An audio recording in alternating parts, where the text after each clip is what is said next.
Assalamualaikum warahmatullahi wabarakatuh. Halo semuanya. Kembali lagi dengan saya Dewi Pincanaulan dengan NIM 251401606, Program Studi Sastra Indonesia, Fakultas Ilmu Budaya, Universitas Bela Warman. Di video ini, lagi-lagi kita akan membahas mengenai materi yang sudah kita pelajari di minggu ini. Nah, untuk minggu kemarin kan kita sudah membahas mengenai kalimat efektif dan paragraf efektif. Di minggu ini, kita akan membahas mengenai topik, tema, kerangka karangan, dan instansi ilmiah. Tanpa berlama-lama, langsung saja kita masuk ke pembahasannya. Yang pertama, pengertian topik. Topik adalah pokok pembicaraan tentang suatu hal yang akan digunakan menjadi karangan. Topik karangan merupakan jawaban atas pertanyaan, masalah apa yang akan ditulis atau hendak menulis tentang apa. Jika akan menulis karangan, topik adalah hal yang pertama kali ditentukan ketika penulis akan membuat tulisan. Yang kedua, pengertian tema. Menurut arti katanya, tema berarti pokok pemikiran. Pokok pemikiran yang akan disampaikan oleh penulis dalam karangannya disebut tema karangan.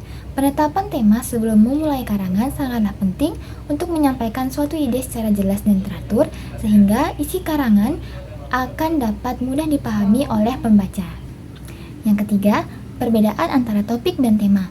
Topik memiliki cakupan yang lebih sempit dibandingkan dengan tema, meskipun keduanya sama-sama bisa dijadikan sebagai judul karangan. Perbedaannya, tema lebih luas dan umum, sedangkan topik lebih spesifik dan terarah pada inti pembahasan. Topik adalah inti utama atau pokok pembahasan yang mencakup keseluruhan pembicaraan, gelaran acara, atau isi tulisan. Yang keempat, pengertian kerangka karangan. Kerangka karangan bisa disebut juga sebagai outline atau rangkaian gagasan.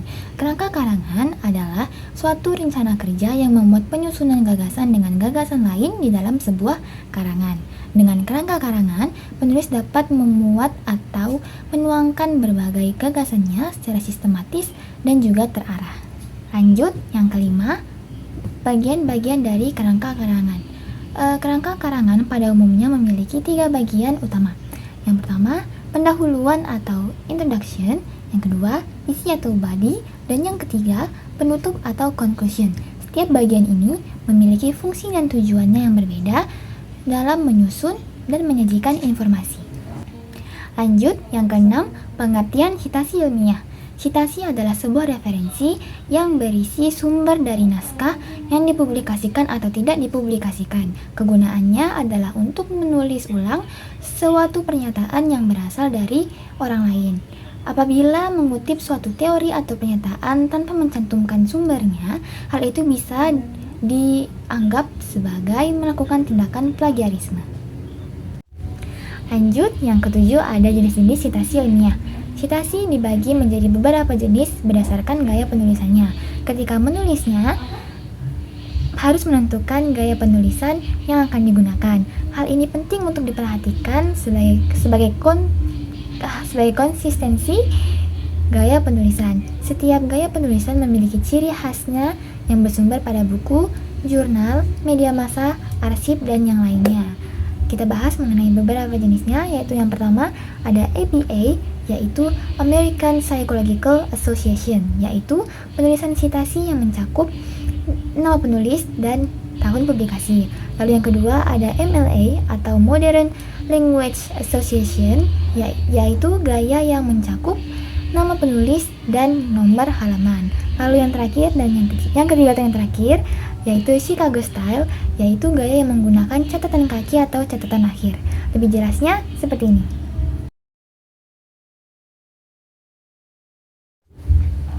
Nah, itulah tadi pembahasan kita mengenai topik, tema, kerangka karangan, dan instansi citasi ilmiah. Adapun kesimpulannya, saya izin membaca. Jadi, kesimpulannya, topik adalah pokok pembicaraan tentang satu hal yang akan digunakan menjadi karangan. Tema merupakan pokok pemikiran. Tema dapat diartikan juga sebagai pengungkapan dari maksud ataupun tujuan. Tema lebih umum dan luas, sedangkan topik lebih spesifik dan terarah pada inti pembahasan. Topik merupakan inti utama atau pokok pembahasan yang mencakup keseluruhan pembicaraan, gelaran acara, atau isi tulisan. Lalu, kerangka karangan adalah suatu rencana kerja yang memuat penyusunan gagasan dengan gagasan lainnya di dalam sebuah karangan. Kerangka karangan memiliki fungsi sebagai penghubung antara gagasan satu dengan gagasan yang lainnya dalam satu judul karangan. Sitasi adalah sebuah referensi yang berisi sumber dari naskah yang dipublikasikan atau tidak dipublikasikan, dan kegunaannya adalah untuk menulis ulang suatu pernyataan yang berasal dari orang lain. Nah, mungkin itu saja pembahasan kita mengenai topik tema kerangka karangan dan citasi ilmiah pada kali ini. Semoga bermanfaat. Mohon maaf apabila ada kesalahan dalam kata yang disengaja maupun tidak disengaja. Sekian, terima kasih. Semoga bermanfaat. Wassalamualaikum warahmatullahi wabarakatuh. Dadah semuanya.